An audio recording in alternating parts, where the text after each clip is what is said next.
Video like जरूर कर लीजिए और ऐसे वीडियो लगातार फ्री में पाने के लिए चैनल को तुरंत सब्सक्राइब कर लीजिए और बेल आइकन को जरूर टैप कर लीजिए ताकि आगे भी सारे वीडियो आपको मिलते रहे। यूट्यूब में फॉलो करते हैं तो प्लीज ये वाला फ्री टेलीग्राम चैनल जरूर ज्वाइन कर लीजिएगा। सारे नोटिफिकेशन सारे अपडेट यहीं पे आते हैं, ध्यान रखिए।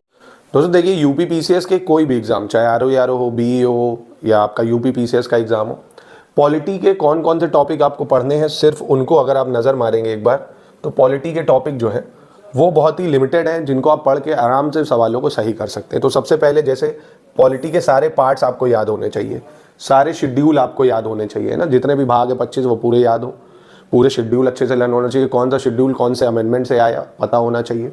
इंपॉर्टेंट अमेंडमेंट, सारे अमेंडमेंट नहीं करने, 107 अमेंडमेंट है पर सारे नहीं, जो महत्वपूर्ण अमेंडमेंट हुए हैं वो करने हैं, उसको भी बता देंगे कौन कौन से पढ़ने हैं।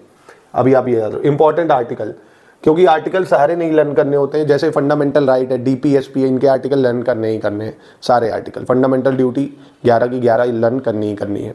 प्रेसिडेंट के आर्टिकल इंपॉर्टेंट होते हैं, गवर्नर के इंपॉर्टेंट होते हैं, और कॉन्स्टिट्यूशनल बॉडीज़ के आर्टिकल बहुत इंपॉर्टेंट होते हैं।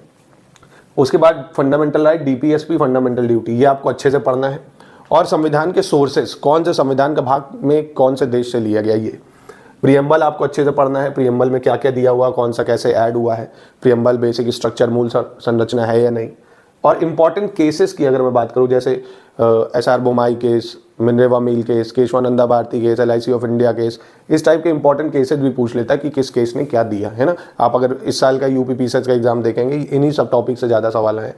फिर ये लिस्ट क्या मैंने लिखी है, लिस्ट का मतलब है union list, state list, concurrent list. इसमें कौन से सब्जेक्ट किसको दिए हैं, जैसे रेलवे किसके अंतर्गत आता है, पुलिस किसके अंतर्गत आती है, एग्रीकल्चर किसके अंतर्गत आती है ना, डिफेंस किसके अंतर्गत आती है, ये सब चीज़ें आपको पता होनी चाहिए। दूसरा कि कौन से स्टेट में कहाँ से लोकसभा की सीटें कितनी हैं, राज्यसभा की सीटें कितनी हैं, विधानसभा की सीटें कितनी हैं, ये पूछ लेता है।